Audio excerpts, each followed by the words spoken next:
Hola, ¿cómo están mis queridos pánico habitantes? Espero que hayan tenido un excelente fin de semana y que estén listos para escuchar el próximo terror. Yo soy Mesli y te doy la más cordial bienvenida a los relatos de la zona de pánico, donde las historias, el misterio y yo te acompañamos. Imagina esto, una noche de viento furioso, un velorio lleno de sombras que se mueven solas y un cuerpo que desaparece sin dejar rastro. ¿Fue el diablo quien se llevó a esta alma?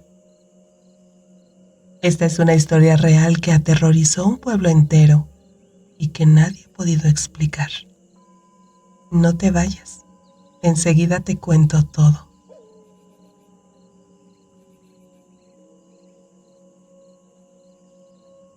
En un pueblo perdido entre montañas donde el tiempo parecía haberse detenido décadas atrás, vivió una mujer llamada Doña Elvira.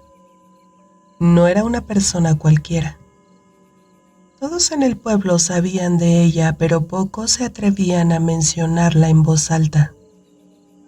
Su casa, una construcción vieja y descuidada al borde del bosque, siempre estaba envuelta en una niebla extraña, incluso en los días más soleados. Algo extraño sucedía en el ambiente porque olía a quemado o podrido, como si estuvieran quemando cosas. Los niños que vivían por ahí se asustaban al pasar y los adultos cruzaban la calle para evitar acercarse demasiado. Doña Elvira no era una bruja de cuento con sombrero puntiagudo y escoba.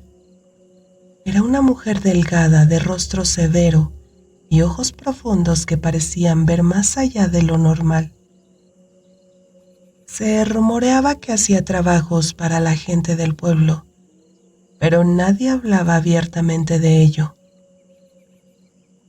Lo que sí se sabía es que, después de cada luna llena, aparecían animales sin vida cerca de su casa.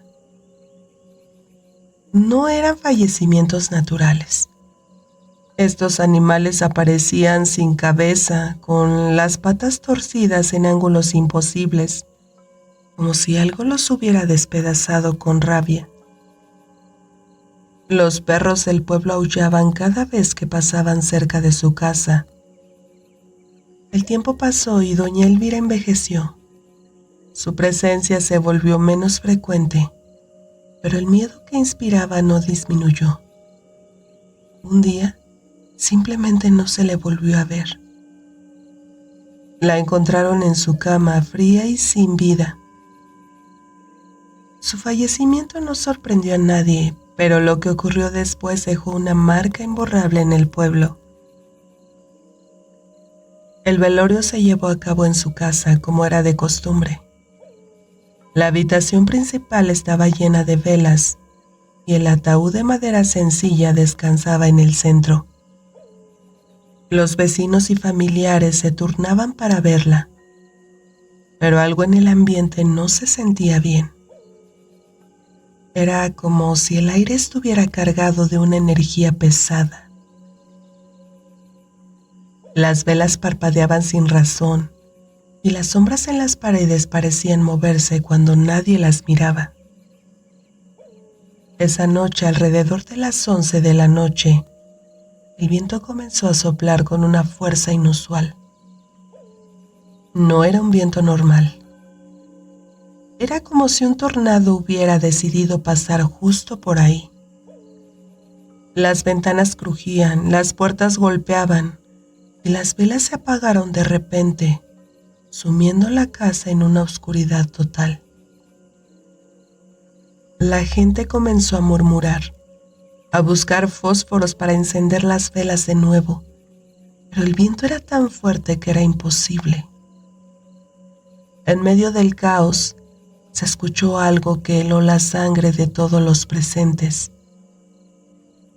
El sonido de una carreta, con sus ruedas chirriando y los cascos de un caballo golpeando el suelo.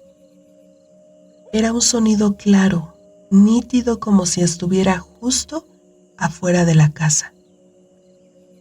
Pero eso era imposible.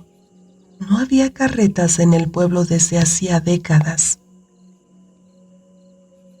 El sonido de la carreta se acercaba cada vez más, hasta que pareció detenerse justo enfrente de la casa. Nadie se atrevía a moverse. El viento seguía soplando, pero ahora parecía llevar consigo un susurro, como si alguien estuviera hablando en un idioma que nadie más podía entender. Las sombras en las paredes se movían más rápido, como si cobraran vida propia. De repente, una voz grave y gutural resonó en la habitación, pronunciando palabras que nadie comprendió, pero que hacían que su corazón se encogiera de miedo. Alguien logró encender una vela, y la luz temblorosa reveló algo que nadie estaba preparado para ver. El ataúd de doña Elvira estaba abierto, y su cuerpo había desaparecido. No había rastro de cómo había salido ni huellas en el suelo. Simplemente no estaba ahí. El pánico se apoderó de todos. Algunos gritaron, otros rezaron, pero nadie podía explicar lo que había ocurrido. ¿Cómo podía un cuerpo simplemente desaparecer en medio de la noche con tantas personas alrededor? Algunos en el pueblo comenzaron a murmurar que había sido el mismo diablo en persona quien había venido a llevarse a doña Elvira. Decían que por todo lo que había hecho en vida, su alma no merecía descansar en paz y que él había reclamado lo que le pertenecía. Otros decían que ella misma había pactado con fuerzas oscuras y que su muerte no era más que el cumplimiento de un acuerdo que había hecho años atrás. Nunca se encontró el cuerpo de doña Elvira. Su casa quedó abandonada. La vegetación la cubrió por completo. Pero los vecinos juran que en las noches de viento fuerte todavía se puede escuchar el sonido de una carreta acercándose y un olor a azufre llena el aire.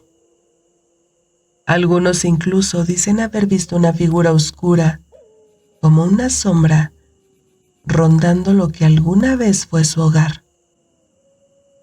La figura no tiene rostro, pero sus ojos brillan en la oscuridad como dos brasas ardientes. La historia de doña Elvira se convirtió en una leyenda, una advertencia para aquellos que se atreven a jugar con fuerzas que no comprenden. Y aunque han pasado años, nadie en el pueblo se atreve a pasar por esas calles después del anochecer. Los niños siguen contando historias sobre ella, y los adultos bajan la voz cuando mencionan su nombre, porque todos saben que en algún lugar doña Elvira sigue esperando en la oscuridad. ¿Fue realmente el diablo quien se llevó a doña Elvira? ¿O hay algo más oscuro detrás de su desaparición? Algunos dicen que su espíritu aún ronda por el pueblo, esperando a que alguien descubra la verdad. Si te gusta esta historia y quieres más relatos como este, no olvides suscribirte al canal Los Relatos de la Zona de Pánico y activar la campanita para no perderte ningún video. Y si has tenido alguna experiencia sobrenatural, no dudes en enviarla al correo lazonadepanico@gmail.com. Por hoy el relato ha terminado y te agradezco que me hayas acompañado hasta el final. Yo soy Mesli y nos escuchamos en el próximo terror.